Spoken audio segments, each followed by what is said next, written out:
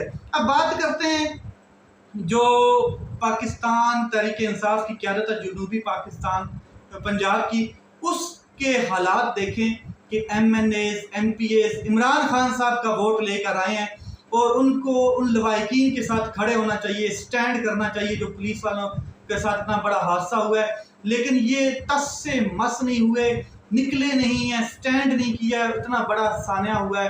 اور جنوبی پنجاب کی جو یہ قیادت ہے، یہ آپ اندازہ لگا لیں کہ عمران خان کے ساتھ تو پتہ نہیں کھڑی ہے یا نہیں کھڑی، تو آپ کو علم ہونا چاہیے کہ جو آپ ووٹ لے کے آئے ہیں وہ عمران خان صاحب کے نام پہ اوپر لے کے آئے ہیں، وہ آپ اپنا ذاتی ووٹ نہیں لے گئے جو آپ اپنے سیٹیں اور عہدے گرم کر کے بیٹھے ہیں۔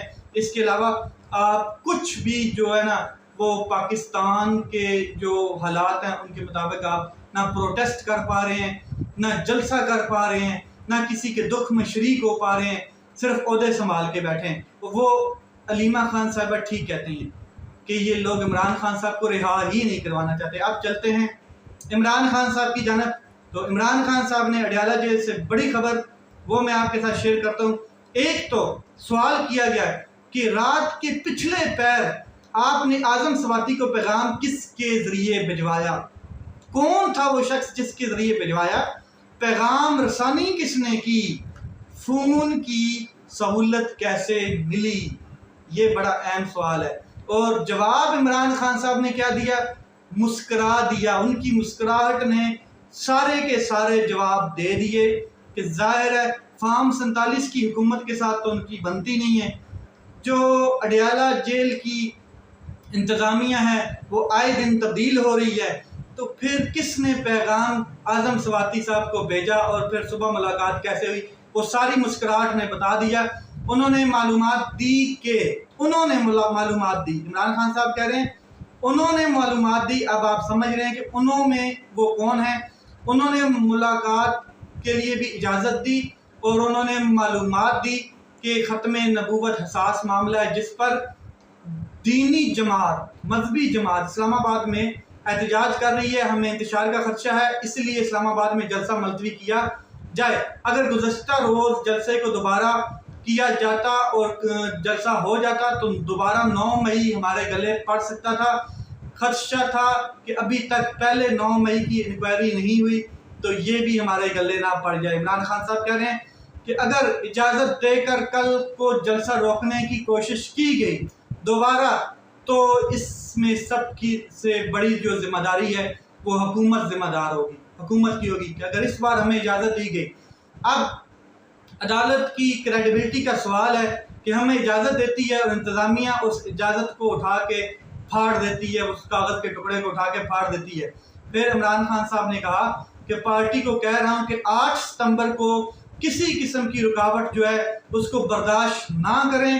میں نے اسلام آباد کا جلسہ آخری مرتبہ ملتوی کیا ہے، اس کے بعد کوئی جلسہ ملتوی نہیں ہوگا اور ہر ضلع میں اب جلسہ کریں گے۔ اڈیالہ جیل میں سماعت کے دوران عمران خان صاحب بڑے حشاش بشاش نظر آئے، بڑے خوش مزاج نظر آئے اور پر اعتماد نظر آئے، ان کے چہرے پہ کافی اطمینان تھا۔ پھر انہوں نے جو بات کی، انہوں نے کہا کہ پارٹی کو میں نے ہدایت کر دی کہ 8 ستمبر سے قبل میٹنگ کی جائے اور فیصلہ کرے کہ سپریم کورٹ کا جو فیصلہ آیا ہے اس پر عمل درآمد نہ ہونے پر احتجاج کیا جائے، اور کب کرنا ہے احتجاج اس کے لیے ایک میٹنگ کی جائے۔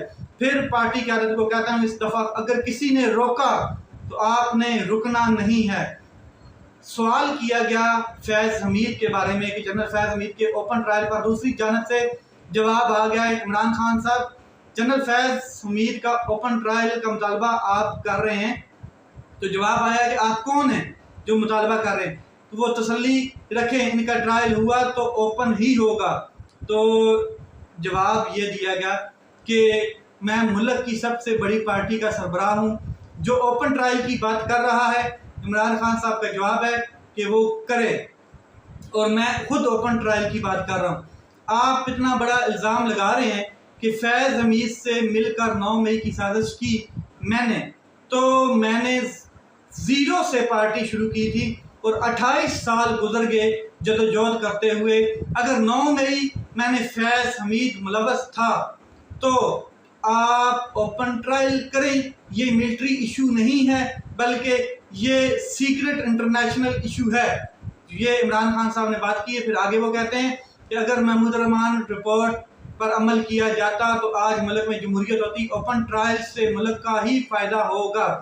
جو محمود الرحمان رپورٹ ہے اس پر عمل درآمد کرنے سے یہ چیزیں ہوتی. محمود الرحمان رپورٹ جو ہے اس پر عمل درآمد ہوتا تو ملک میں 3 دفعہ مارشل لا نہ لگتا اور نہ ہی آج غیر اعلانیہ مارشل لا ہوتا. یہ عمران خان صاحب نے کہا ہے. پھر انہوں نے کہا کہ ساری پارٹی کو جلسے ملتوی ہونے کا رنج و غم ہے اور میں سمجھتا ہوں کہ یہ جلسہ ملتوی نہیں ہونا چاہیے تھا، مگر یہ جلسہ جو ہے وہ ملتوی کیا گیا ہے صرف انتشار سے بچنے کے لیے، لیکن اگلی بار ایسا نہیں ہوگا. یہ آخری بار تھی. پھر عمران خان صاحب نے کہا کہ اب جو مرضی ہو جائے ضلع میں ہر ضلع میں جلسہ کریں گے. اس معاملے کو کلیئر کر دیں. سوال کیا گیا کہ جیل میں آپ کو وفاقی حکومت نے پیغام دیا، کسی اور نے پیغام دیا، یا باہر کے جو حالات خراب ہیں اس کے بارے میں آپ کو کس نے بتایا؟